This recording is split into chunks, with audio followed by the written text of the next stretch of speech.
All right, everyone. Well, it's so nice to virtually meet you all, and I am super excited to give you this lecture today. Like she said, my name's Asia. I am a physician assistant. I work in Los Angeles. I'm in primary care, and we also do a lot of infectious disease as well with HIV and hepatitis. Those are kind of our two main infectious disease realms that we cover here. I have been in practice for about 2 years now. I graduated in 2018. I went to the University of Alabama at Birmingham for both undergraduate and PA school. I actually did a double master's program for PA school. So I did the dual physician assistant master's of public health program. And people have questions about that often. So I'm super happy to talk about it if anyone's interested in a dual program. What else? Yeah, that's about it. I saw some folks here from Birmingham, from Mississippi, so I'm always excited to see people from the Southeast. I don't get that a lot since moving to Los Angeles. So welcome, welcome.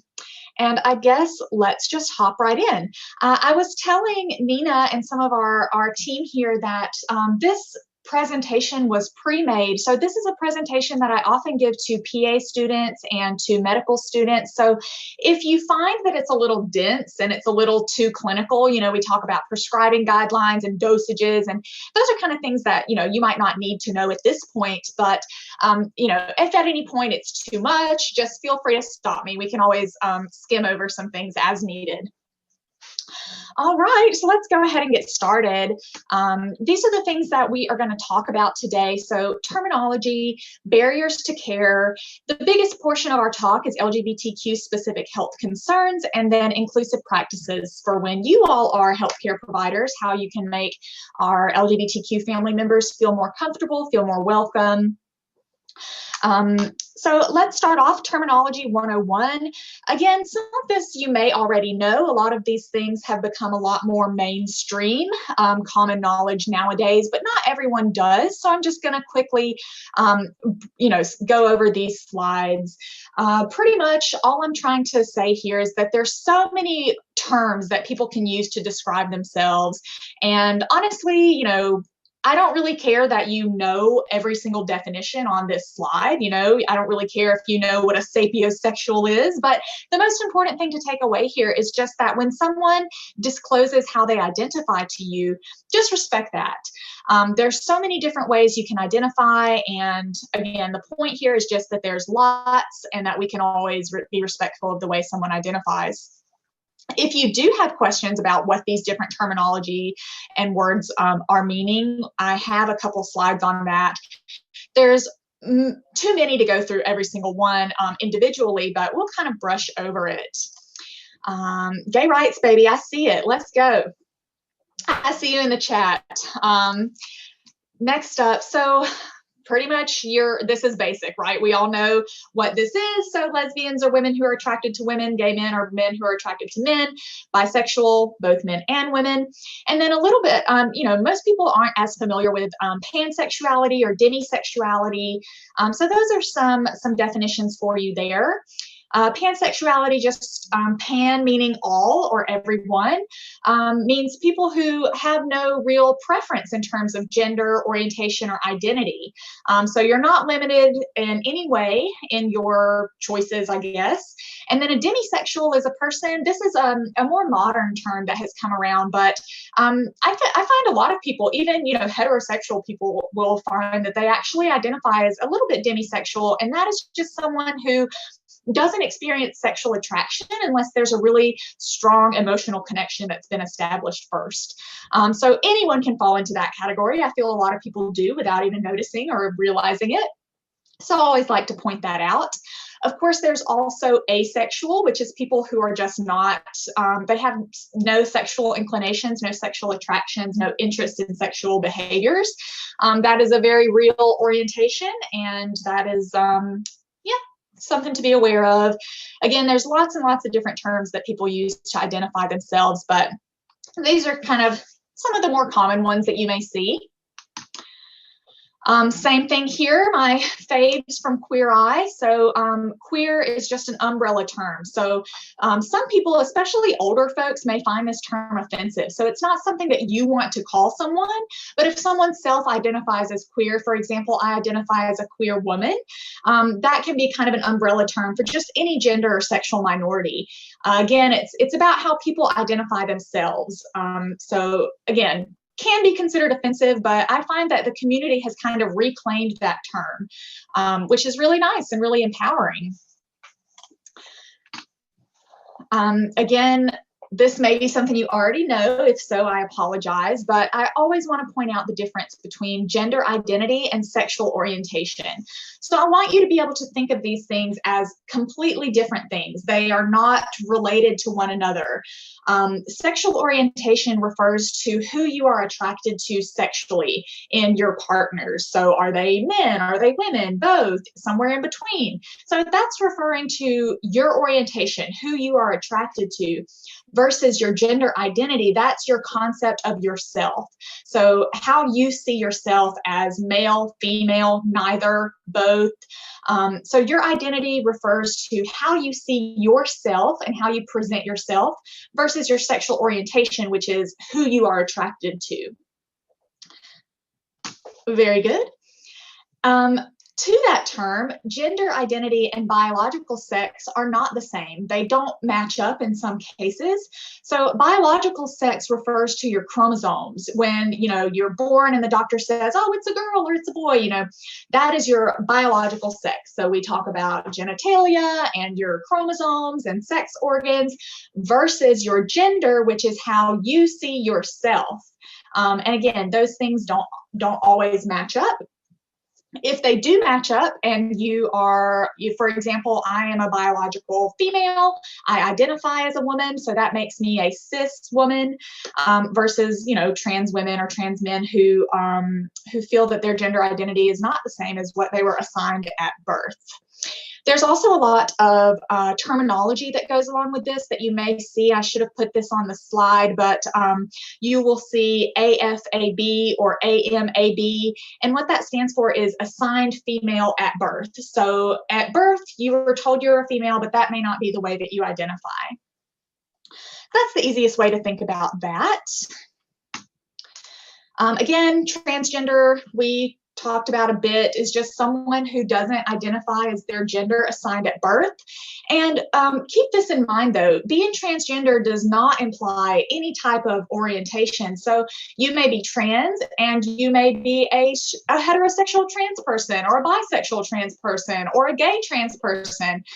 So, don't assume that, trans men or trans women automatically prefer the opposite sex. That may not be true.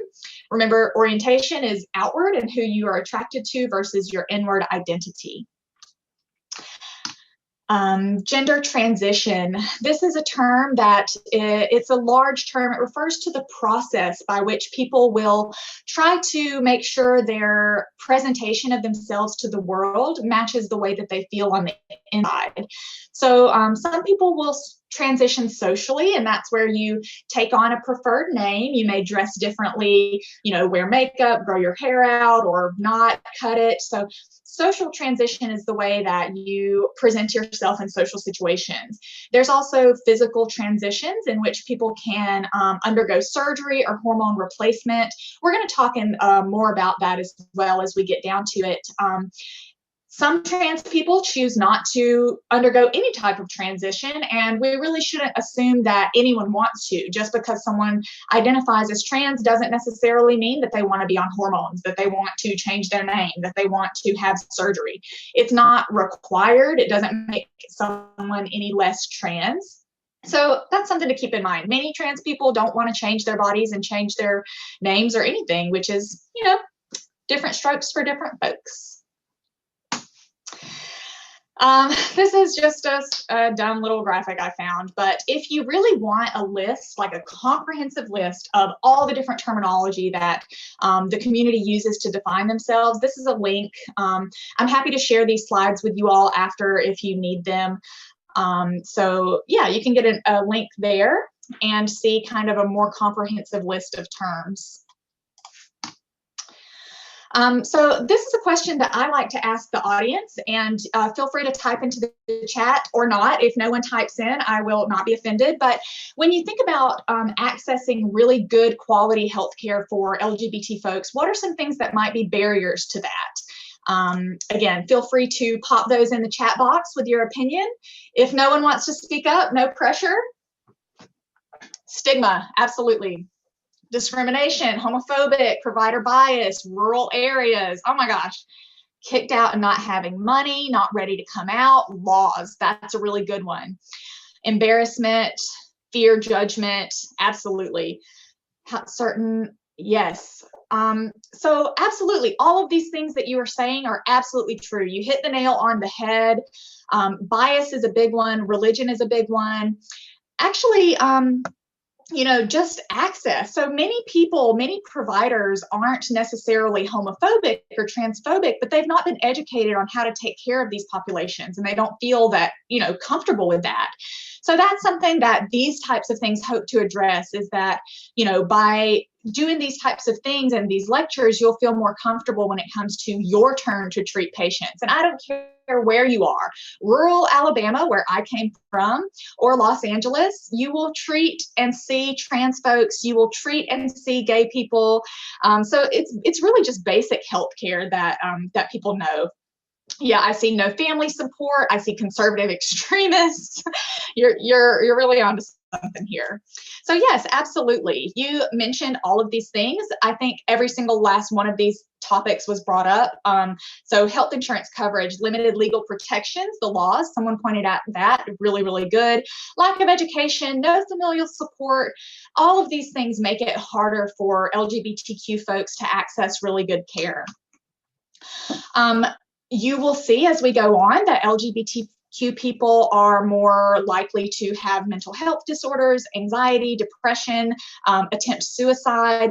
And the thought is that all of these different things, all of these barriers to care can lead to low self-esteem, social marginalization, which in turn can lead to risk behaviors that puts people more at risk for the things that we just talked about. So being gay or being trans by nature does not necessarily make one depressed, does not necessarily make one have low self-esteem, but it's all the societal things around that all of you just pointed out that are on this slide that can lead people to certain risk behaviors.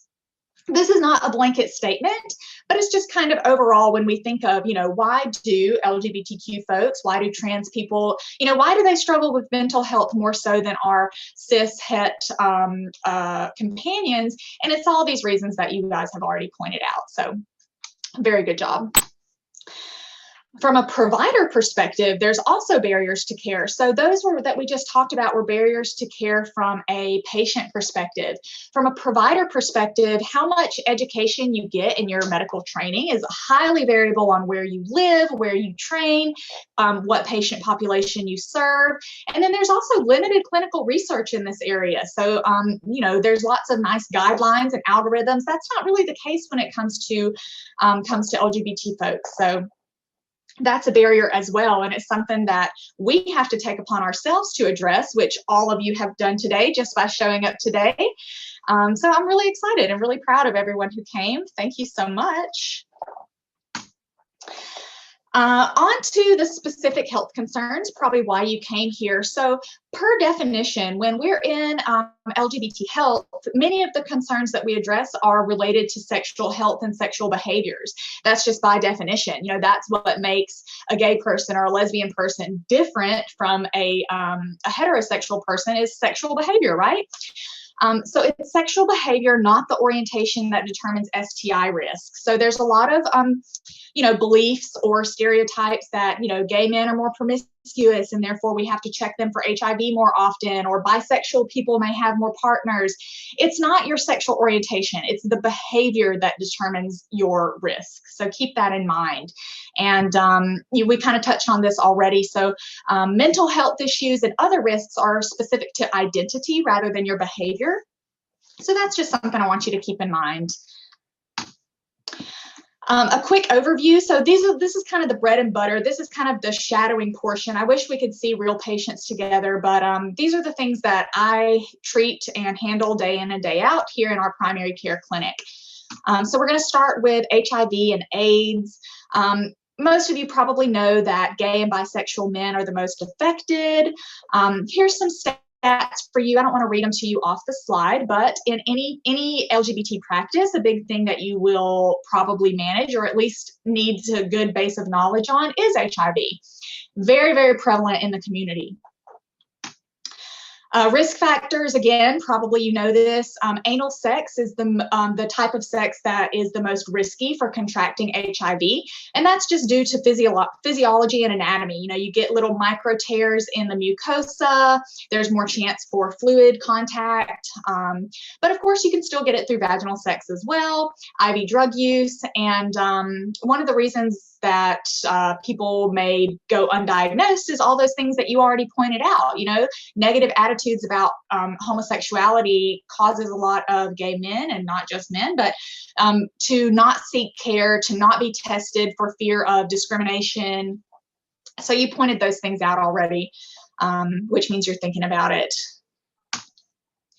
38,000 new infections a year in the US. So this is an important thing. Anyone should be tested at least once a year, you know, unless you're just in the most monogamous relationship and you have been for 50 years and that person is monogamous too and whatnot. I mean, I don't know. But in general, what we do, even for our, you know, heterosexual patients, and we care for plenty of straight folks too, HIV test at least once a year. But I find that in our patient population, we test them about every 3 months, and we'll get into why that is once we get into the nitty-gritty a little bit more. This is the U.S. Health Department, the task force. These are their 4 goals to end the HIV epidemic. So we want to diagnose people as early as possible. It's important to get that early diagnosis because you don't want to catch someone after their condition has already progressed to AIDS.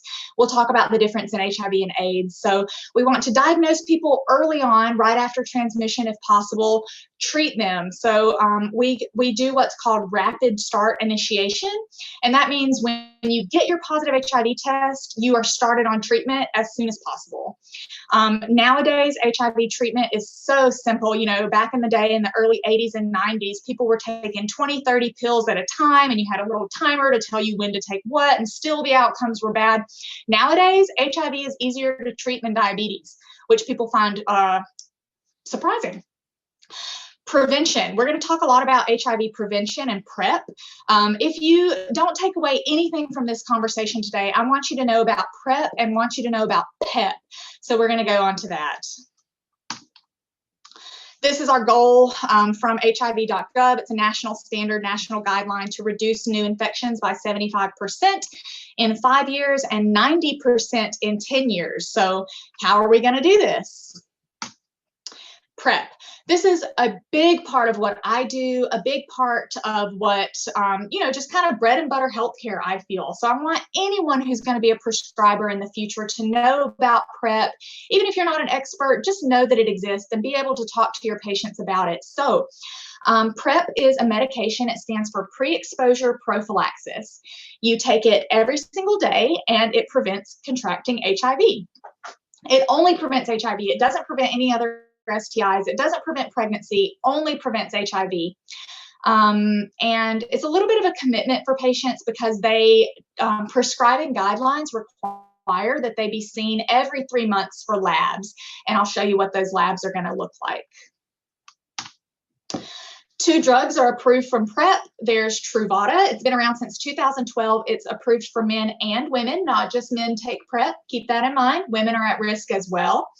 And now in 2019, in December of 2019, Descovy hit the market for PrEP. Now, Descovy is only approved for men because it was not studied in women. So just keep that in mind. If you have a woman on PrEP, Truvada is the drug. If you have a man on PrEP, it can be Truvada or Descovy. Descovy is basically Truvada 2.0. The pill's a little bit smaller, but if you look at these bottles here, and I don't know if you can see my pointer, but they're both made of the same medication, so emtricitabine and tenofovir. So you'll see that on both bottles. However, the Truvada has tenofovir diproxyl fumarate, TDF, and it's dosed at 300 milligrams, versus the new prep, Descovy, is tenofovir alafenamide. Tenofovir alafenamide is uptaken a little easier by the body, so you can dose it smaller at 25 milligrams as opposed to 300 milligrams. So patients really like that. They like a smaller pill, less medication, less side effects. So approximately 150,000 people in the US are eligible for PrEP. Are on PrEP, but 1.2 million people are eligible. So out of 1 million people that are eligible, only about 10% are really taking it. And of those people who are taking it, it's really only in these kind of pockets of the country, you know, New York City, San Francisco, Los Angeles, Seattle, they're known for being more liberal, more urban, more gay people live here, that kind of thing. So where I'm from, rural Alabama, and not even just rural places, just there's tons of places here in California that that people can't get PrEP, and it's because either providers don't know about it, patients don't know to ask for it, and then some providers are opposed to PrEP and don't want to prescribe it, so they take the mindset that, you know, giving someone PrEP is going to then cause them to be more promiscuous, and that's something that we don't want. So, I mean, you know, that's not true. It's not a good reason not to prescribe someone PrEP, but that is the take that some people have. And it goes back to that stigma that we were talking about as well. Very good. In order to start PrEP, you must be HIV negative. That's pretty much the only requirement, is an HIV negative test, because if you are unknowingly HIV positive and you're started on PrEP, that's not a complete regimen, and it's not appropriate to treat HIV. So the two things you need to think about with PrEP are HIV and kidney status. Kidney status is going to be measured through a creatinine clearance, a BMP, or basic metabolic panel, that's going to show you the creatinine. As long as the creatinine is good, as long as the HIV test is negative, that person is eligible for PrEP. When you counsel your patients on PrEP, you want to let them know they have to take it for about a week, 5 to 7 days, before you get that therapeutic concentration and get reliable protection from HIV. Again, it's taken once daily. You want to encourage patients not to miss any doses. Now, if they reasonably miss a dose here or there, does that take away the protection? No, but it's best to take it every single day, and that's the way you want to pose it to your patients. But if they miss a dose or two, it's not the end of the world. It's all good. And then one of the good things about the 3-month follow-up is that you can screen them for STIs. So my PrEP patients, I see them every 3 months. We have a great relationship. I love to see them and see how they're doing, but I always test them for STIs. There's this phenomenon called the PrEP revolution, in which the HIV transmissions for certain places went way down because everyone's on PrEP. However, bacterial STIs, syphilis, gonorrhea, chlamydia, went way, way up. And the reason why is because people are not afraid of contracting HIV. They're not using condoms the way they were. Which is, you know, that's just what happens. It's kind of the same with birth control, the birth control revolution, sexual health revolution. It's the same thing that's happening here with PrEP. I just switched back to the chat, and I'm seeing so many questions. I'll let the moderators decide. Should I keep going? Should I answer some questions? We could do, but do you want me to like ask you the questions right now? Let me see where I am in the slideshow. Okay, perfect. Let me do this slide, and then I'll take questions on PrEP and anything going forward. So just so you know, just in case any of you watching are thinking that maybe PrEP is good for you, you can now get PrEP free of charge through the federal government if you're uninsured. If you have insurance, your insurance should cover PrEP, but if you don't, you can get it for free through a government program called Ready, Set, PrEP. Great.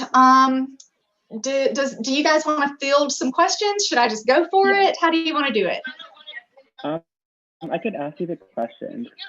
Sure. Does PrEP have age limits, like example for like younger people? No, there is no age limit on PrEP. It's studied in people, well, that's not true. So 18 years and older. I'm not sure if it's been studied in 17 years and younger. I personally have never prescribed it. I don't deal with in pediatrics or 18 years or younger, but I'm pretty sure it's only approved for 18 years or older. However, that may not be the case. I know there's lots of LGBT youth clinics, and there may be prescribing guidelines, kind of off label that I'm not aware of. But for me personally, I only prescribe to 18 and older.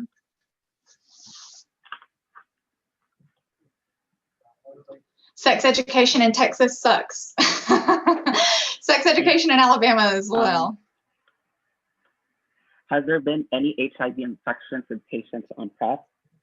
That's an amazing question, and one that gets brought up all the time. So in people who, it's hard to confirm this, but in people who have taken the medication every single day as prescribed, no, as far as I know, and in all the data, all the literature, no one has seroconverted to an HIV positive status while on PrEP. But a lot of times people will go on vacation, they'll forget their bottles, they'll go 3-4 days without taking it, the protection level drops, and that's, at least in my experience, all of my patients who have been on PrEP who have then gone on to contract HIV, which is not many, it was always a matter of what we call non-adherence. So they didn't take it every day and they skipped a couple days here and there, probably 3 or more at a time. The therapeutic concentration in the blood drops, and then you can establish that infection. I just saw, does Truvada have an effect on birth control medication? And that is such a good question. The answer is no, they can be taken together. Oh, there's also a question if PrEP can be affected by hormonal treatment. No, there's no evidence right now that suggests that PrEP interferes with hormone treatment in any way. I have several trans patients, both male to female, female to male, who are on PrEP, and it's absolutely not a problem. Do you think that there should be more push for people to get tested for HIV? Is there still an issue, high HIV rate? Yes. So testing is still something that needs better, proliferation, I guess you could say. So again, for us personally, we try to get everyone tested once a year. So if you see those patients, just once a year for their full physical and otherwise they're healthy and whatnot, HIV testing once a year is appropriate. However, lots of people aren't able to see their providers, or either the provider is not thinking, oh, this is a person at risk for HIV. At one point in emergency departments, the HIV epidemic, one thing they tried to do to address it was whenever you go into an emergency department, no matter what, even if it's for a broken toe, they treat you or they test you for HIV. That's not happening anymore. There was like a whole insurance issue with it or whatever. But so yes, we do need more testing overall. And the rates of HIV, especially in what we call hotbeds, right now it's the Southeast. The Southeast has more HIV transmissions, new infections than any other place in the country. And a lot of those things that you all pointed out already, conservatism, kind of more of a religious Bible Belt type area, lack of education, lack of resources is what's contributing to that. Really great question. There's another question in the chat. If the medicine is only for males, if it was a trans male, could they take it? So good question. No, and we're going to talk about this a bit more kind of down on if we have the time, but when you're thinking of someone clinically, what medications they may take, what cancer screenings they need, you're going to think of the sex assigned at birth. So Descovy was not studied on assigned female at birth folks, only assigned male at birth folks. So even though the person identifies as male and will treat them as male, kind of, with their pronouns and everything else, they still have the female genetics assigned female at birth, and therefore they're not eligible for Descovy. Okay, I'll ask last 2 questions in this part. How does PrEP affect the patient's kidneys, and why is the kidney function assessed regularly? Yeah, you can. Yeah. So this is our MA Ed. We get tested for COVID every week. So I'm going to do my COVID test real quick.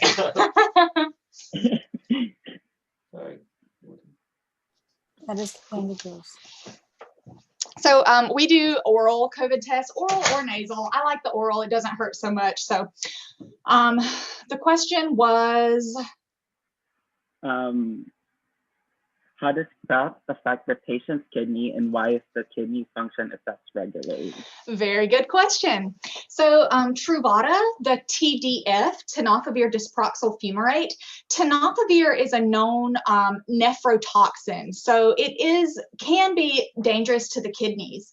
However, that's why you do those every 3-month labs. So if ever you start to see a little bump in the creatinine, or maybe their filtration rate has gone down a little bit, those are the people that you stop PrEP. They should either be switched to Descovy if they're eligible, and if the kidney function is really bad, then you're not a candidate for PrEP. The tenofovir has been known to cause kidney toxicity, but that's the point of the lab. So before anyone ever sustained some type of long-term kidney damage or kidney failure, we would see that in their labs. I have not personally stopped anyone under the age of 65. I've had some older folks on PrEP. Yes, even people in their 70s are at risk for HIV.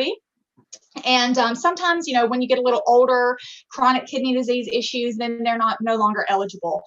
But most young people will take it just fine with no long-term damage. And again, it's all about monitoring. So if you do start to see bumps or little weirdness in their kidney labs, you might think to yourself, okay, we need to come off.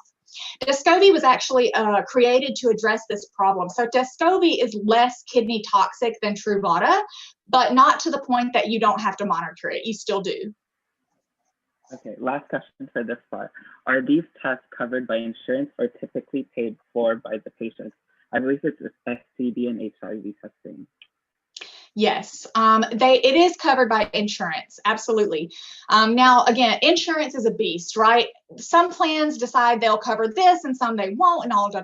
But I would say the vast majority of insurance PrEP is covered. The labs are covered. It's kind of like a, I don't know, if you had to get labs for diabetes, or if you had to get labs for whatever other condition, it's covered under your insurance. STI testing is covered under your insurance as long as you do that 3-month period in between. So you can't recheck PrEP labs in 2 months. Insurance is going to say, no. But you can check STI tests in between, especially if a patient is symptomatic. So let's say I checked someone for STIs last week. It was all negative. This week, they now have some discharge and some burning. I'm totally going to retest them, and insurance is going to cover it. But that's something, it can always change a little bit based on plans. We work with this one company that only covers HIV testing once a year. That's not common, but, we know that's a thing. And so for those patients, we'll do the rapid finger stick HIV test instead of sending it to the lab. And then they can just pay, $10 or something for that, for the other 3 visits. So you can always find workarounds. Great. Should we keep going? Yes, please. Thank you. All right. I'm going to try to get through this quick. You guys have so many good questions. And so PrEP was the first thing I want you to understand. Happy to talk about it more in detail, but I really want to cover PEP. So PrEP is pre-exposure prophylaxis. PEP is post-exposure prophylaxis. So you can think of it this way. PrEP is like birth control, but for HIV. So birth control prevents you from getting pregnant. PrEP prevents you from getting HIV. PEP you can think of as like the plan B of HIV. So let's say you're not on PrEP, you had an unintended exposure, maybe, one night stand, or the condom broke, or if you're in healthcare, maybe you accidentally get a needle stick from an HIV positive person. That happens. IV drug users, that kind of thing. So anytime you feel, ooh, I may have been exposed to HIV, you can start PEP. It has to be started within 72 hours of exposure. And basically what PEP is a full HIV regimen, usually a 3-drug regimen. It's only 1 pill, but there's 3 drugs in that 1 pill. It's a full regimen, and you take it for 28 days or 30 days, make it easy for them, make it a month. And anyone who has been on PEP is clearly at risk and should be offered PrEP at the end. And so for PEP, you don't have to do any kind of labs or anything. You want to get them started as soon as possible. After that 72-hour window has passed, it's not really known if PEP is super effective. If someone comes to me and it's been 4 days, I'm going to put them on PEP because, I'm not just going to say, oh no, 72 hours has passed, so deal with it. But it may not be effective. It's not been studied that way. So 72 hours after exposure is that golden window. Anytime, it can be an hour after the event, but just within 72 hours. After you take PEP for the 30 days, you're going to return and get an HIV test to confirm that you did not contract HIV from the event. So that's something that you can get at an urgent care. Sometimes you can get it at health departments, Planned Parenthood, your primary care if they're up and with it. So I want you to know, and I want you to tell your future patients that even if the doctor or the PA or the nurse practitioner or whoever you're seeing, even if they don't know about PEP, you know about it, and you can ask for it, and your patients can ask for it. So it's a really great tool that we have at our disposal. And it's really changed the world in terms of HIV management. A lot of people find that they're not really that sexually active. They don't want to be on PrEP. They feel that they don't need it. But, things happen. And I have even taken PEP myself after an accidental needle stick. So it's not, there's lots of different reasons why one may want it. HIV. So people living with HIV lead normal, happy lives. So for example, let's say that I'm 26-year-old female, I'm diagnosed with HIV right now. My lifespan is going to be just the same as an HIV negative person. I'm probably going to be just as healthy. I'm going to live just as long. And what I'm going to do is I'm going to take one pill once a day, and I'm going to get my blood work done every 3 to 6 months. That's really the only difference in someone who's HIV positive if it's being treated appropriately. So again, back in the day, there were all these treatments, 20 pills a day, and people had horrible side effects. And now HIV treatment is so easy that the drug companies will fight over the pill size. So they'll bring you, pick my drug because the pill is smaller. When back in the day, side effects were worse than the disease itself. And now we're fighting over the size of the pill. So HIV treatment has come so far. It's really one of the most incredible stories in medicine. If you're interested in kind of the history of HIV, I can give you some resources and some great books. But HIV treatment with medication is like I said, one of our biggest accomplishments, and it changed the world. So treatment is simple, but treatment isn't the only thing you want to think about here. So we're also thinking about the social challenges. There's a huge stigma attached to HIV. Most people aren't very sure how it's transmitted or what your life will be like once you have it. Probably the biggest thing with HIV is it's a financial burden. HIV drugs are extremely expensive. I'm talking like $3,000 a month sometimes. And if you have no insurance, it can be difficult. If you do have insurance, but you have huge copays and huge deductibles, it can be difficult. I will say that there's so many programs for HIV medications in specific. There's the Ryan White Fund, health department. So HIV is one of those conditions that if you do not have insurance and you do not have money, you can still get your medications, but they may not be the brand new meds. You may not get that regular monitoring like you should. So that's a big issue is financial burden of HIV. And then also for our aging population, so we have patients who are referred to as long-term survivors. These are people in their 70s and 80s that were diagnosed with HIV back in the 80s and 90s when it was, almost a death sentence. So they have been on every drug, known to man. They've been on cocktails of drugs, and a lot of those older drugs left long-term side effects, neuropathy, different fat distribution around the body. So those are all things that we have to deal with. It's a little bit more complicated to manage someone who's been living with HIV for a longer time versus someone who's a new diagnosis. HIV patients should be seen every 3 to 6 months. Sometimes, I have some patients who've had HIV for 20 years. They've been dealing with it for 20 years. I see them twice a year and they're great. They don't have any problems. It's all good. Other people we'll see every 3 months, especially folks who are a little bit not so compliant with their medications. It's nice to have that touch point with them just to kind of be in their mind. Hey, I'm thinking about you. I want you to take your meds. I want you to have good labs and that sort of thing. The two most important things that we're thinking about with HIV and the two most important labs we're going to be checking are the viral load. And viral load is how much of a virus is detected in the bloodstream. So undetectable viral load anyone who has HIV, anyone who's treating HIV, our goal is to get that patient to undetectable. And undetectable means that there's so little virus circulating in the bloodstream that it literally cannot be detected by modern machinery. So let's say if you check, I'm HIV negative, if you check my viral load, it's going to be undetectable, right? Because I don't have it. And if you check someone who does have HIV and they're well suppressed, it's going to say the exact same thing, undetectable. There's nothing circulating in the bloodstream. So undetectable viral load is the primary goal of treatment. With medications, that's what you're hoping for. So at a new diagnosis or someone who's been off their meds, viral load can be even as high as the 9 million. So 9 million copies of HIV in the blood. Start them on medication, you can get them down to undetectable in like 2 months. Obviously, that depends on all different kinds of personal things and their other health conditions, but the medications we have are so effective that you can go from 9 million viral load to less than 30 in a matter of months. The other thing that's most important, or the second thing that's important with HIV, is the CD4 cell count. And our T cell count, or CD4 count, is like a little snapshot of how well your immune system is functioning.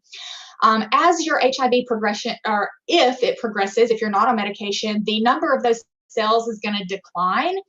And the difference in HIV and AIDS is the T cell count, the CD4 count.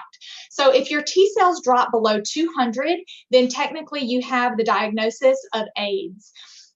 It may not be known to a lot of people that HIV and AIDS you can go back and forth between having HIV and AIDS. So let's say you have HIV. By the time we catch it, your T cells are down to 100 or your CD4 cells are down to 100. That person technically has AIDS at that point. However, they get on medication, the T cells come up, the viral load goes down, and now you're back into the HIV range. So the only difference in HIV and true AIDS is the T cell count.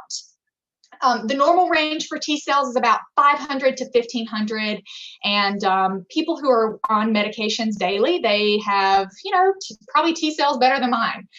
So if someone is suppressed, if they're undetectable and their T cells are above 200, preferably a little higher, up into the 500s, their immune system functions just like anybody else's. I tell people, like, your immune system is just as good as anyone else's, especially if the CD4 is normal, the viral load is undetectable. You're not further at risk for opportunistic infections, that kind of thing.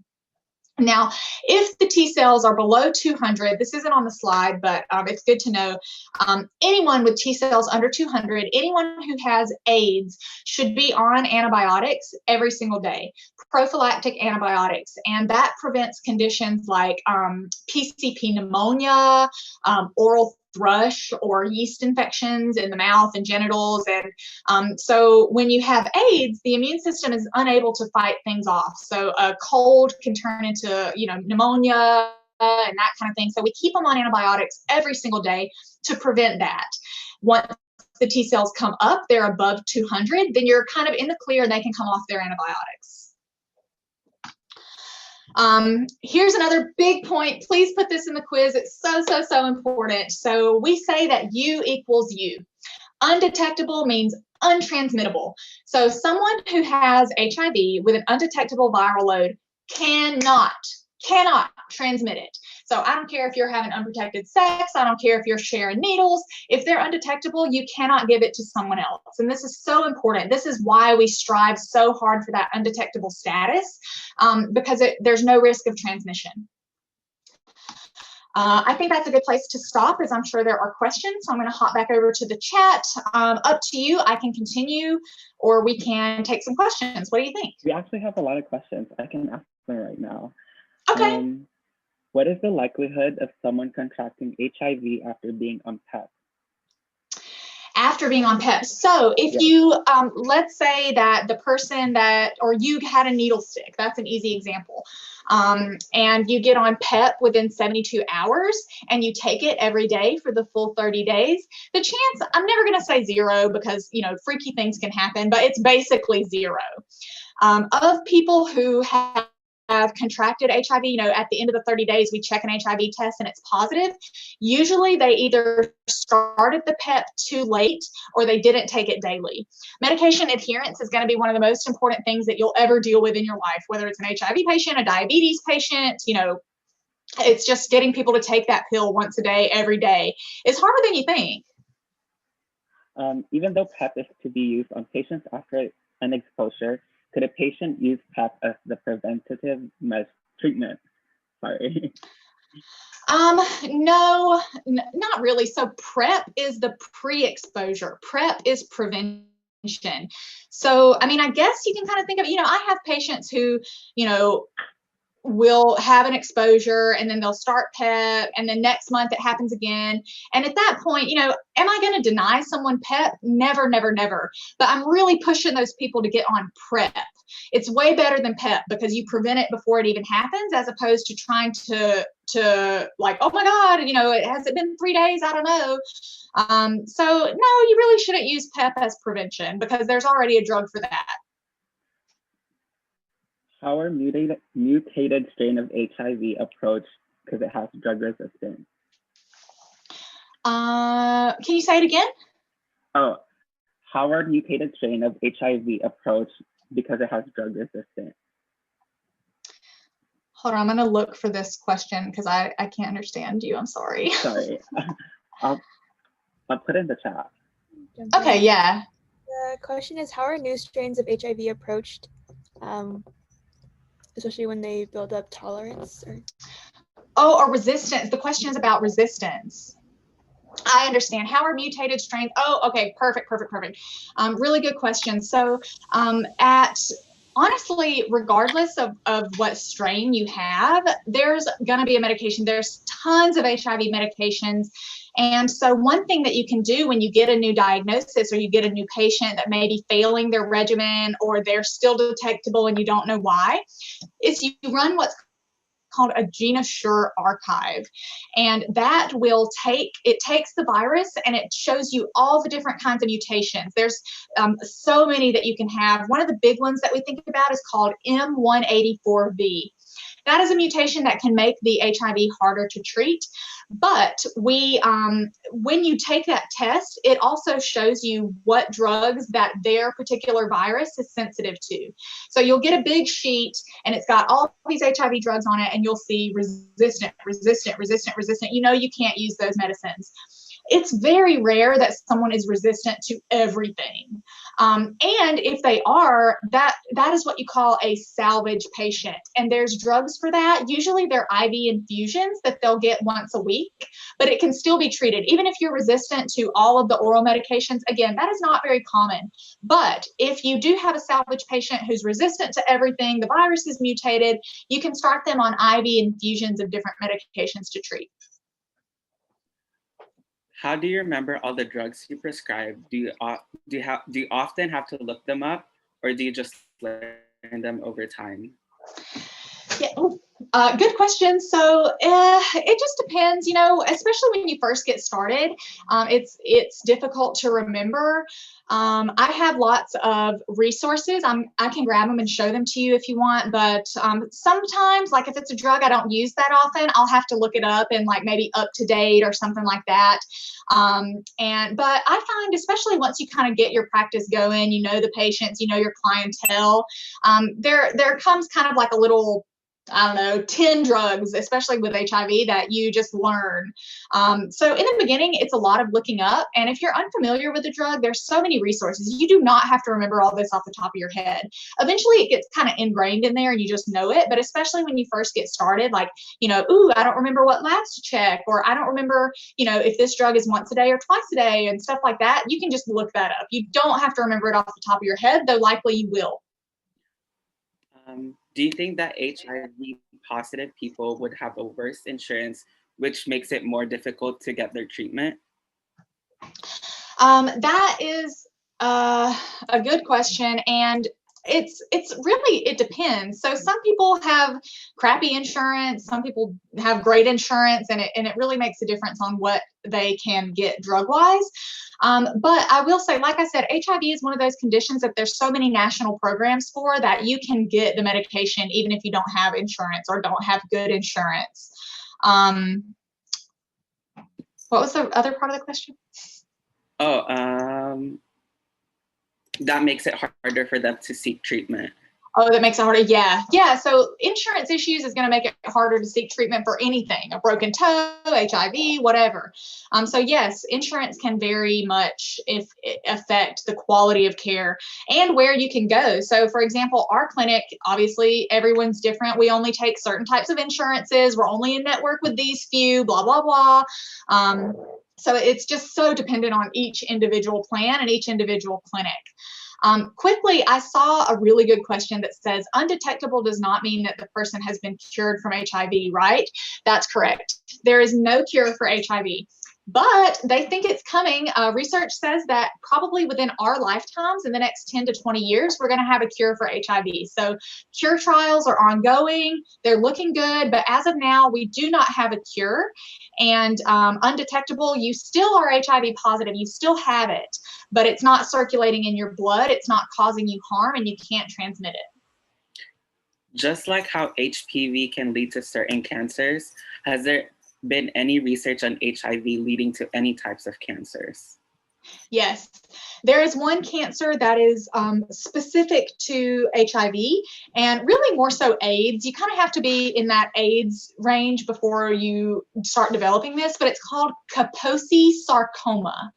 And that is a cancer found almost exclusively in HIV or AIDS, really. And it's derived from muscle tissues. And the way that it looks, you can do a quick Google, but it's like these dark purple plaques.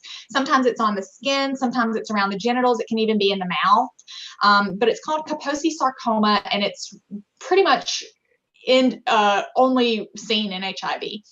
Also, if you are not being well treated for HIV and you have AIDS or a compromised immune status, you're more susceptible to anything. You can't fight off, your body is less able to kill those precancerous cells, and they're more likely to turn into cancer. Would you get more medication if you have AIDS? No, the only thing you would get different with AIDS, remember, is that daily antibiotic. Okay, I'm going to keep going. Okay. Because I think we probably have some more interesting topics. I'm going to make it quick, though, with the, gonorrhea, chlamydia, and all that. That's not that exciting. But for the sake of time, I really want to touch on trans issues. Is that okay? Great. That would be good. Okay, hepatitis. I think for time's sake, I'm going to skip these. Again, I will share these slides with you all.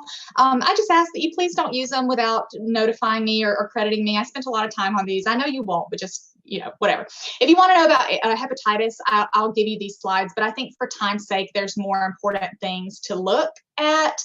Bacterial STIs, again, we talked about the PrEP revolution. STIs are up, everywhere. And what I want you to know, the only thing I want you to know here is that if you walk into a regular urgent care and you say, hey, I need an HIV or an STD test, most likely they're going to give you a cup to pee in and go about your way. But you can have gonorrhea, chlamydia in the urine, so in the urethra for men and in the vagina for women. You can also have it in the throat and rectal. And it all just depends on what is touching what. So for me, a full STD screening depends on what kind of sex you're having. If you're having oral sex, I'm going to swab your throat. If you're having anal sex, I'm going to swab your butt. And then pretty much everyone gets swabbed or leaves a urine sample. So just keep that in mind. Gonorrhea, chlamydia is not only in the vagina or the penis. It can also be in the throat and rectum. You got to swab them. You got to ask the right questions, because no patient pretty much is going to be like, hey, can you swab my butt? No, you have to offer. Syphilis. Syphilis is, when I was in school, they told us like, oh, you'll never see this. It's like a, medieval disease. We see so much syphilis, it's not even funny. In our clinic, it's so prevalent that we have this joke that any rash is syphilis until we prove it otherwise. Syphilis is called the great pretender because it can take up to 90 days for the test to turn positive. So let's say you have a one-night stand last week, and then you come this week and you get tested for STIs and it's all negative. You're technically not off the hook because it can take a while, up to 3 months, before the syphilis test will turn positive. A lot of times you have no symptoms of syphilis, Common symptoms are a full body rash, and it starts on the body and tends to spread outwards. It's not really itchy. I encourage you to Google syphilis rash so you can see what it looks like. And then also ulcers in the vagina, on the penis, in the rectum. I don't think I've ever seen one in the throat, but I imagine it's possible. And the thing is about those is that they do not hurt. So that's almost like a classic syphilitic ulcer, is like this ulcer, and you would think it hurts, but it doesn't. And that too will go away on its own. So sometimes people will get a rash, and then in a week it goes away. The ulcer goes away, you know, a few days, and people don't think anything of it because it went away. But really, it was a syphilis infection. And syphilis that goes untreated for a long amount of time can actually progress into neurosyphilis and get into the brain, which is deadly. It was thought that a lot of leaders, world leaders, and people throughout history had syphilis. So there is a conspiracy, I'm not sure if it's true, that Hitler actually had syphilis, and it contributed to the end of his life when he kind of, I mean, obviously he was crazy the whole time, but he got crazier towards the end of his life, and a lot of historians think that he actually had neurosyphilis. So that's a little fun fact. Syphilis is very easily treated. All of these bacterial STIs, so bacterial STIs, the gonorrhea, chlamydia, and the syphilis, easily treated with antibiotics. So it's one of those things that can be cured. Take your antibiotics, get your shot of penicillin, and you're cured. STIs that people don't really think about are things like Shigella, Campylobacter, Giardia, those gut bugs that give you real bad diarrhea. And the reason no one really thinks about it as an STI is because, you know, it's a little bit questionable, I guess, for some folks how you got it. But I'm just going to say this. Anytime you are around the butt area and have the chance to get fecal material in the mouth, and again, it's not like you're not going to notice this. It's all microscopic. So, you know, take that as you may. You can get Shigella, Campylobacter, Giardia, those kinds of things. And so whenever someone has diarrhea, we always swab them for these things. And a lot of times they're transmitted sexually, but we can always say it was the salad bar or something like that. Or maybe you took a trip to Mexico. I don't know. Also, mycoplasma. Mycoplasma is a bacterial STI that mimics a urinary tract infection. So sometimes you'll check a urine sample or you'll check gonorrhea, chlamydia, and it's negative, and you know, the person is still having burning, or you're still seeing some white blood cells in the urine, and it'll turn out to be mycoplasma. Mycoplasma is very common, very easily treated, and it kind of just lives in the urinary tract sometimes. So it's often not a problem, but it can overgrow. And when it overgrows, you need to treat it because the patient's often symptomatic. Lesbians can transmit STIs. So there's a, actually this happened to me one time in college, in a public health class. You know, we were talking about STIs, and someone said something about, well, what about lesbians? And the teacher goes, well, lesbians don't really give each other STIs. And I was like, in what world? So it's true that there's less STIs in the lesbian population, and that's honestly anatomical. There's less actual penetration of mucous membranes, and you know that leads to less cases. But women can give each other, two women can give each other gonorrhea, chlamydia, HPV, herpes. So offer screening to lesbian and bisexual women on the same basis as a heterosexual woman. And then also this goes for both lesbians and anybody who are going to be using sex toys, but you can also transmit STIs through sex toys and through douches and through anything that goes inside you, right? So sometimes we'll have someone, we treat them for, say, chlamydia, and then it comes back positive again, and they say, well, I haven't had sex with anyone, you know, I don't know what it was, and it was a toy. So sometimes toys are not properly sterilized, especially like jelly or plastic toys. They really harbor bacteria and can reinfect you. So I tell people to use condoms. If you're using toys, use a condom over it. That way you can just take the condom off, and then the toy is clean. If you don't want to use condoms, you can use them, you know, by themselves, but I recommend using silicone or stainless steel or glass or something that you can sterilize. I tell people to put them in the dishwasher. I don't know if you have roommates or not. I don't know if they'd appreciate that, but that's an easy way to sterilize them, is either drop them in some boiling water real quick, put a condom on them, or just throw them in your dishwasher. So that's always fun when someone opens the dishwasher and there's a big, toy in there. Cool. Let's actually keep going because this is quick and super important. And then I'll take some questions and we'll finish up with transgender medicine. The one thing I want you to know about HPV is that it's so very common. If you line up 10 people on the wall, 9.5 of them are going to have HPV at some point in their lives. There's over 100 different strains. It's spread through skin-to-skin contact, so there doesn't have to be any type of penetration to contract HPV. And HPV is honestly not a huge deal unless it turns cancerous. So HPV can cause cervical cancer, throat cancer, anal cancer, and penile cancer. But in your standard education, we're only taught about cervical pap smears. But you also need to do anal pap smears for anyone who is having anal sex. So that can be women, that can be men. You want to ask, when you take your patient's history, are you having anal sex? Because if they are, they need an anal pap smear as well. So HPV doesn't discriminate. It can cause cancer anywhere. And yeah.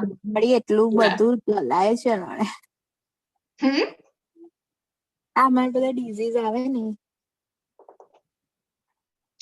I'm sorry, I can't understand you. I don't know if that's a question for me, but I'm gonna keep going. If it's a question, can you please drop it in the chat? I unmute myself, sorry. Oh, that's okay. Yeah, so an anal pap smear, we all know kind of about cervical pap smears, right? You get the speculum and it's real uncomfortable, and you take the sample from the cervix. So women need that about every 3 years or yearly, depending on HPV status and their last pap smear. But people don't really think about anal pap smears, so be sure you're asking patients that question. Some actual really famous celebrities have died of anal cancers, and it's because no one ever thought to check them there for HPV. And the most famous one, I forgot her name, but I'll remember it and I'll tell you. So yeah, point of the story here is do both anal paps and cervical paps for anyone having anal sex or vaginal sex. We don't really screen the throat that often. It's not as common to contract HPV in the throat, but it's thought, and well, it's known that about 80% of all throat cancers are related to HPV. So there is a test if you're concerned about it. If you see a lesion or someone's very sexually active and there's concern, where you gargle some water and you spit it in a cup, and then the cup is sent to the lab and they check it for HPV. But that's not a routine practice. Maybe one day it will be. It really wouldn't be a bad idea. This year, the CDC changed the recommendation for HPV vaccination to include everybody from 9 years old to 45 years old. So the Gardasil vaccine is going to prevent 9 strains of HPV that cause cancer. So the 9 most carcinogenic strains. The question is that people will ask is, so I got the Gardasil shot, but I still got HPV. You can get any of the hundreds of strains of HPV, but with this vaccine, you won't get the 9 strains that are most likely to cause cancer. So the reason we started at age 9 is because ideally it's best to get it before you're ever sexually active, because if you get it at age 30, you might already have one of those 9 strains. It's because, just because you have one doesn't mean you want the rest. So,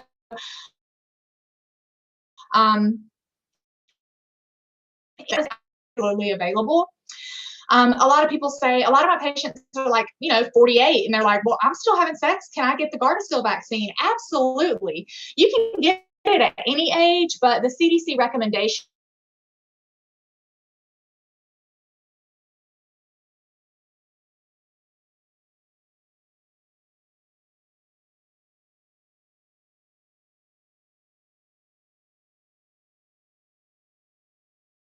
is basically lesbians get screened less. they don't have pap smears as often because there's people out there who think they don't need them because they're having sex with women and not men. That's not true. Please don't be that person. We can skip this. It's not super important. The story here is just to screen lesbians the same as heterosexual women. Same thing here. Many lesbians have had or will have male sexual partners in their lifetime. HPV can be transmitted between two women.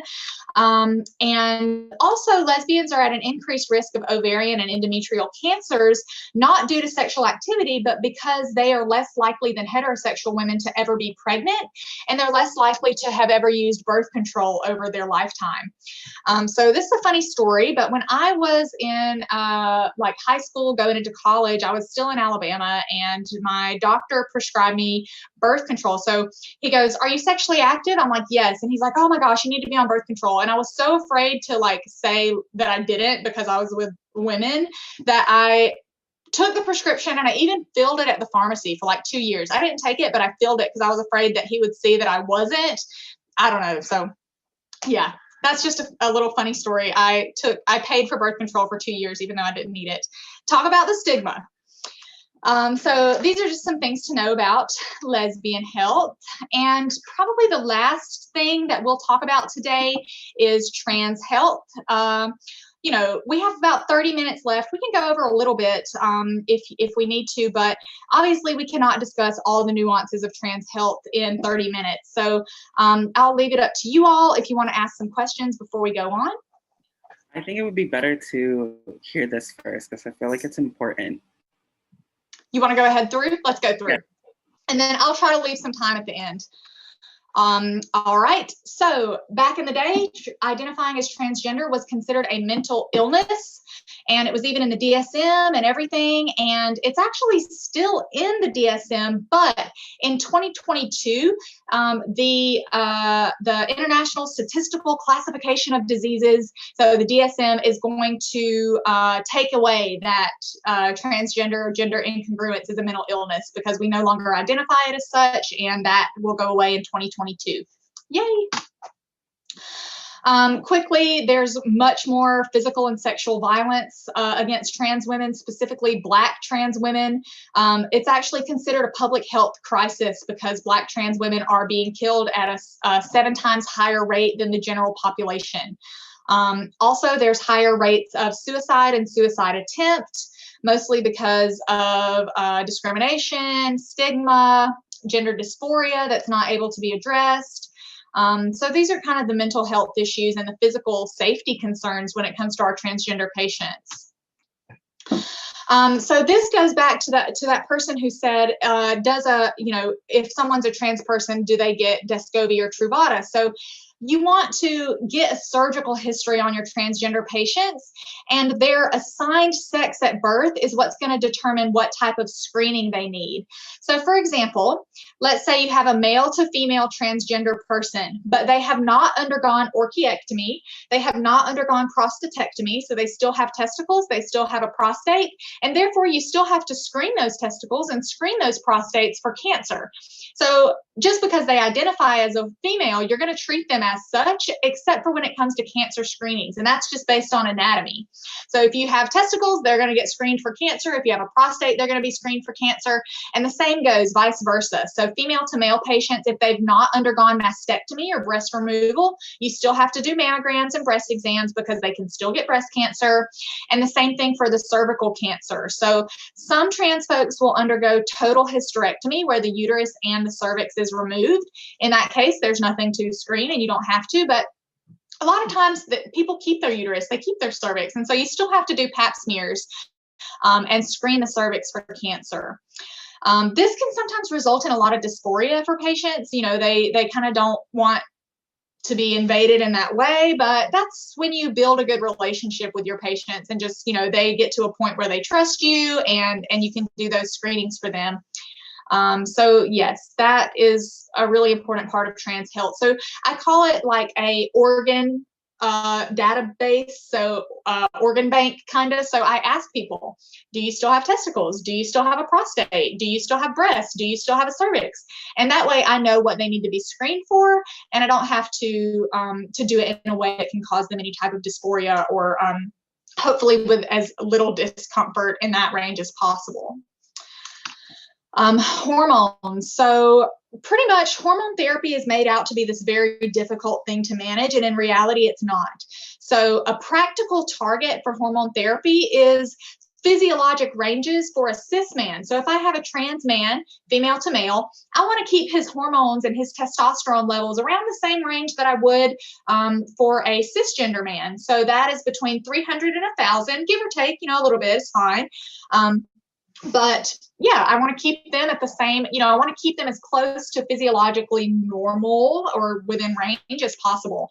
And the same thing for trans women. So male to female women, I want to keep their estrogen ranges around 200, a little bit under 200. We're the same for cis women. And then in a male to female transition, sometimes you have to decrease testosterone levels with anti-androgenic medication. So going from female to male, all you have to give is testosterone. You don't have to suppress the estrogen. But going from male to female, at first, at least, a lot of times you have to suppress the testosterone and then give estrogen on top of that. Now, after they've been on estrogen for quite a while, some will choose to come off the anti-androgenic or the testosterone suppressing agent. And it's just, you take it on a case-by-case basis based on what are they looking like? What are they feeling like? Are they getting the effects that they want? So for trans men, is that facial hair growing? Is the voice getting deep? Are they putting on muscle mass in different places? Vice versa for male to female. Is there breast development? Is there, redistribution of fat around the hips? That kind of thing. There's no real wrong way to do it. You don't want to keep their levels way too high, like supra physiologic. So, if you've got someone's testosterone up in the 1500s, that's not good for anybody. So, but in terms of where you should be in that range, I let the patients tell me. As long as their blood counts and their labs are okay, they're not in any kind of danger, I'm always willing to go up or down based on the effect that they want to see in themselves. These are some options for testosterone. You can inject it, or you can use a patch, or you can use transdermal gels, lots of options. And what you need to monitor for female to male trans folks on hormone therapy, I check their labs about every 3 to 6 months at first. And then as they've been on hormones for quite some time, we can go to a yearly basis. Again, I talked about kind of those practical target ranges. These are kind of the slides that I feel maybe a little bit too much. I mean, I don't know, maybe not. But with testosterone, the biggest thing you want to monitor are the blood counts, because testosterone use tells the body to make more red blood cells. And you can get an increase in hemoglobin and hematocrit. That's called secondary polycythemia. And it puts the patients at risk for blood clotting because the blood is just too thick because there's too much red blood cells. And that happens also in cis men on testosterone. Anyone on testosterone, you need to monitor their CBC or their blood counts to make sure they're not too high. Going the other way, female to male, these are what I was telling you about, the anti-androgen agents. Most often we use spironolactone. Spironolactone is used for lots of different things. It's also used for acne, and acne is a lot of times due to testosterone dominance. So even non-trans people can take spironolactone. But it suppresses testosterone, and then there's lots of options for estrogen, same deal, oral estrogen, injectable estrogen, and then estrogen patches. And you can see the doses that is appropriate. I don't think that's too important for you to know at this point, but maybe one day. This is monitoring. It's very similar, the same every 6 to 12 months. 3 months in the first year. Again, you're monitoring for those physiologic ranges. You don't want the testosterone to be high. You don't want the estrogen to be too high. And then also when with estrogen, you want to monitor prolactin and triglyceride levels as well. And also potassium if the person is taking spironolactone. Spironolactone is a diuretic, and it causes you to pee a little bit more and can mess up your levels of potassium. It's not very common that I ever see anyone with potassium issues due to spironolactone, but it can happen, and it's one of those things we watch out for. Mental health, I think we all kind of know this. We talked about it. They're twice as likely as heterosexual adults to have a mental health condition. To have a mental health condition, it can be hard to find a provider. Suicide, we talked about. I don't want to waste too much time on that. Other things that influence mental health are things that we've already talked about. Hate crimes, families, you may have come from a conservative area of the country, all these kinds of things. And then one thing I'd like to point out is that rates of domestic violence among same-sex couples are pretty much the same as heterosexual couples, but we're screened for it so much less. So people don't really think of like two men, if you've got two men in a couple and one beats the other one up, a lot of times people aren't thinking of that as being domestic violence or abuse, but it is. So keep that in mind whenever you're screening someone for possible unsafe situations at home, that there can be domestic violence between same-sex couples just as easily as heterosexual couples, but it gets lots less attention and sometimes it goes unnoticed for longer. Perfect. These are my last few slides, and then we have a good bit of time for some questions. So these are just some inclusive practices that you can take. Safe space visual cues. It's always comforting when you go to a doctor's office and they have a little rainbow flag in the window. We love it. Putting yourself as LGBTQ friendly in any advertisements. At one point, we wore these little pins that said Asia, she, her. So outwardly expressing your pronouns first makes it so much more likely for a person to feel comfortable telling you theirs. You want to have gender neutral restroom options, and then also use terms like partner or spouse instead of husband or wife. And instead of mom and dad on your forms, you can say parent one, parent two, just in case there's two moms with a kid. That's more for pediatrics, but it's still nice to have. So these are just things that make it easier.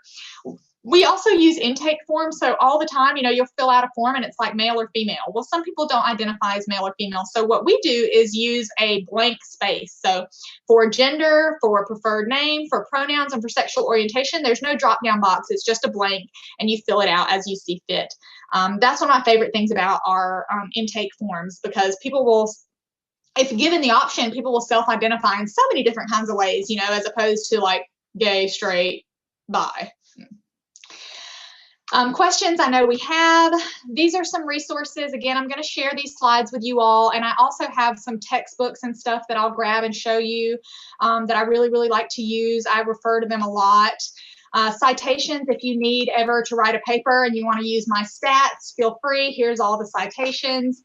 And then this is, if you want to keep in touch with me, I'm so happy to continue answering questions via email. You can also connect with me on all the different social platforms. Don't judge my TikToks. And I also have a blog as well. So again, you're welcome to contact me on any platform, send me an email. And with that being said, let's do our last maybe 20 minutes and take some questions. Okay. First question, when should people start getting tested for STIs, STDs, HIV? Should it only be after someone becomes sexually active, or do you recommend a certain age? No, any age. So after you become sexually active, and preferably after any new partner that you don't know. So if you're 16 and you're having sex, that you should be screened for STIs. If you're 90 and having sex, you should be screened for STIs. And then, for example, if you have a new partner or if you're not in a non-monogamous relationship, you should be screened preferably at least after each encounter. Is there a syphilis vaccine? Sorry. Syphilis vaccine? No, I wish there was. But syphilis, when you do catch it, you have to be looking for it. You have to check the blood. You have to know what to look for. But it's very easy to treat with just one big old shot of penicillin. And it hurts like hell, but your syphilis is gone. Thank you. Our next question is, does birth control prevent ovarian or endometrial cancer? It doesn't prevent it, but it prevents the risk. So estrogen levels are going to be suppressed on birth control and with pregnancy. So nulliparity or never having children is actually a risk factor for cancers. A lot of people don't really know why, but just that hormonal balance of suppressing estrogen through pregnancy or through birth control has a beneficial effect on your risk for cancers. But if you never take birth control in your life and you never have a baby in your life, I mean, that doesn't necessarily mean that you will develop cancer. It just means that your risk is a little bit higher because of what's called unchecked estrogen all throughout the lifespan. Do people in medical school get sensitivity training for working with queer or trans patients, specifically in regards to using inclusive and affirming language for their trans patients? Yeah, that varies depending on where you are. So I know a lot of programs do really, really good jobs training and educating their students on this. And I would say the majority, though, probably don't, or either you'll get like this, like a 1-hour lecture, and then you call it a day. So I would say that there's a big need for this kind of education in nursing, medical, PA programs, dental program, honestly, everything. I mean, really. So it just depends. It's not anything that is curriculum. So, there are curriculums for certification that, if you're a medical school, you have to teach this, this, this, this, and this to be accredited. There's no requirement for LGBTQ training or health sensitivity, anything like that. So whether or not you get that is largely dependent on what school you're going to go to. Actually, piggybacking off of that, how much of this material were you taught in your PA program in Alabama? I learned most of all this through working here with my fantastic supervising physician, Dr. V. We learned a lot about STIs, a lot about HIV, a lot about cervical paps, but kind of those more nuanced things like anal pap smears and PrEP and PEP and different kind of STIs to look out for. I didn't really hear a lot about that. And we certainly weren't taught how to handle trans hormones. We have a question about the mechanisms that the drugs that you mentioned use to stop HIV replication. Cool. I will. I actually have a diagram for this, a little model. So if you'll give me literally 2 seconds, I'll run next door and grab it. Okay. Awesome. Thank you. And just for all of our students who are still in this chat, now is a great time if you want to go onto our website and quickly comment on how you thought this session went with our speaker, Asia Sullivan. So you can go to www.prehealthshadowing.com and click on Asia Sullivan's profile page, and you will see all of the comment. You can rate is greatly appreciated.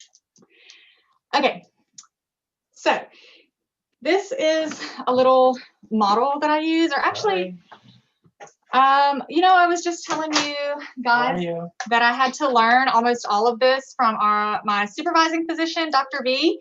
This is Dr. V. They're asking really awesome questions about PrEP and about HIV and everything. Can you guys hear us? Yeah. Yes. Oh, perfect. Oh, no, I can hear you too. Perfect. Yeah, so we're asking questions about HPV. The most recent question was how medication stops, how does it work to stop the transmission of HIV? So we were talking about this little model, but I feel like it's probably a lot of detail. Do you have a quick answer for how you would say that? Yeah, so each, where's the camera? Yeah, so each medication acts differently, depending on which medication class it belongs to. Today in 2020, we have a really, really wide group, many groups of different HIV medications that all are really, really well tolerated. And they all act and try to inhibit the replication cycle of a virus.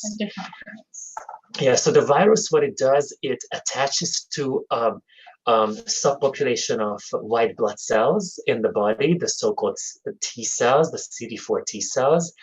It goes inside of the cell and it takes its own genetic material and it incorporates it into the cell's genetic material. And basically what happens is that the cell uses its own machinery to replicate the genetic material of the virus and to build viral proteins, out of which new viral particles form and they get released right into the body. That's how the virus multiplies. The virus basically hijacks the cell's own machinery to produce more DNA and produce more proteins. And depending on the type of drug we are using, they inhibit the virus in its replicating process. And different steps along the way. Yeah. Now, the reason is, so you might ask, okay, so now I see how the replication of the virus is being inhibited, but how come we can't eradicate the virus completely from the body? That was a question. Yeah, and the reason is, the answer to that is the unfortunate aspect of the HIV infection is that even if we suppress the replication of the virus completely, that piece of DNA, the viral DNA that has been built into our cells, that stays there forever. And we can only potentially get rid of all HIV in the body if we kill all those cells, our own cells, our body's own cells that contain HIV viral genome in it. Does it make sense? Yes, thank you so much for that explanation. Yeah, I mean, I hope that this is it's super, super complex. So, we are trying to explain to you guys in a few sentences things that physicians take days and days of studying to understand, right? They said that makes sense. Yeah, okay. I showed him that same. So Dr. V usually presents this PowerPoint with me. So I showed him the one that we gave UC Davis. So we talked about, everything. Perfect. Do you guys still have questions? Yes. If you get tested negative for HIV, do you still need to get tested each year if you have no exposure after that? Well, so there are two points here.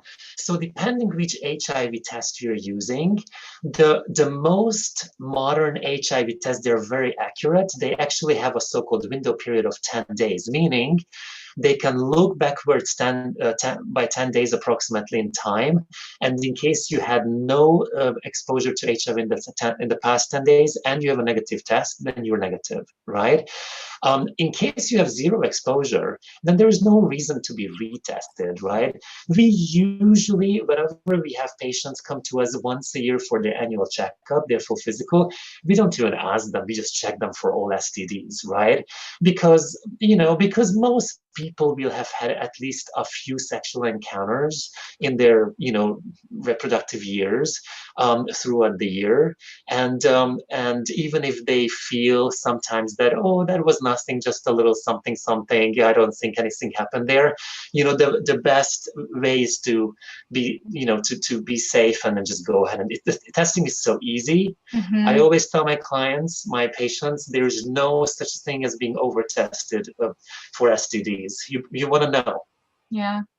Someone said, Asia said that when you're undetectable, HIV isn't necessarily flowing through the bloodstream, but where are the HIV infected cells? Uh-huh. This is $1 million question. Yeah. If you ever find the answer, you're going to be rich.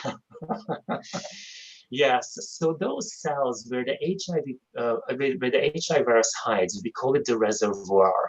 And there are current clinical trials actually that are being conducted that have as a goal to cure HIV, to not just suppress the viral replication, but to target those cells specifically where HIV is hiding.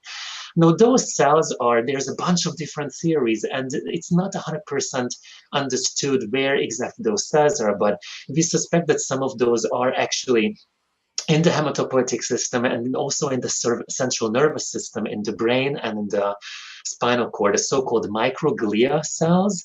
Those are supporting cells, tiny little cells that are surrounding neurons in our brain. They might be contributing to this. Some people say the testicular cells and just a bunch of different cell types throughout the body that we might not even know about. Now, people who have had people who get exposed to HIV and they establish HIV infection, right? And they become patients who carry the virus. The longer we wait until treatment, right, viral suppression, the higher the chance that this reservoir is going to be big, and it's going to have a lot of cells that are going to have viral genetic material in them. So once it comes to a cure, when we would want to eliminate these cells, then a bunch of cells need to be destroyed, and the treatment is going to be much more aggressive for these people. That's why whenever we diagnose someone with HIV, we always say nowadays, start treatment right away, right? To start suppressing the cells right away to minimize the size of the reservoir in the body where the HIV virus is going to be hiding. What are some major side effects of PrEP? Haha, good. So there are currently two medications that two medications that have been approved by the FDA for PrEP. The first generation was Truvada. The second generation is an improved formulation of Truvada that is called Descovy. That they learned all about. Yeah. So the major side effects of Truvada, the first generation PrEP, is that it can sometimes bug the kidneys. It happens very rarely, but it can. So that's why we always have to keep an eye on the kidneys throughout the time when you're taking Truvada. And it can also cause a little bit of a weakening of the bones. That is usually not an issue in young and healthy and physically active individuals. If you wanted to give PrEP to a person who is a little bit more elderly, up in age, maybe postmenopausal women, they have a little bit more kind of like brittle bones and bone issues, then you would have to take that in consideration. But usually in young and healthy young people, it doesn't play a significant role. And then this Descovy is the second generation form. Is a little bit more kidney friendly, a little bit more bone friendly, but it has been shown in some clinical trials that it causes some weight gain. Right, the weight gain can be a few pounds in some people, a little bit more, in some people not at all. Right, but we have seen that that is something that we just don't see with Truvada that much. But I have to say, though, that both of the medications are really well tolerated. We have hundreds and hundreds of patients who are taking PrEP, either Truvada or Descovy, and the times when they are complaining about any kind of side effects are almost non-existent. It's very, very rare. Very well tolerated medications. Asia, do you have any advice for people that are going through PA interviews? Yes, and for sake of time, please shoot me an email or either go to my blog, coutureandclinic.com. I have all these interview tips, and I'm happy. Yeah, go there and you'll see them. Okay. Yeah. Last question. Do you have any advice for the pre-health students, both of you, to any pre-health students out there? Go out there and change the world and kick butt. Yeah, I mean, I think just the fact that you all 100 of you, I'm shocked. I thought this was going to be like 10 people. So I think the fact that you showed up today means that you're already kind of doing those things that you need to do, getting your exposure. These are virtual shadowing hours. So these students can't shadow because of COVID-19. Oh, okay. So that's why we're doing this. And they shadow different specialties every week or so. So you're already doing the things, right? Obviously you want to keep your GPA up and practice for standardized testing and stuff like that. But I think one of the best things you can do is these kinds of experiences where you can say, hey, I learned about these different areas of medicine, and I really kind of fully understand what it means to be a provider. And that's what, I want to do that. I also have tips about that on my blog as well. Yeah, Asia is the expert in that. Yeah. All right. Well, is that it? Yes. Thank you so much. Yeah, totally.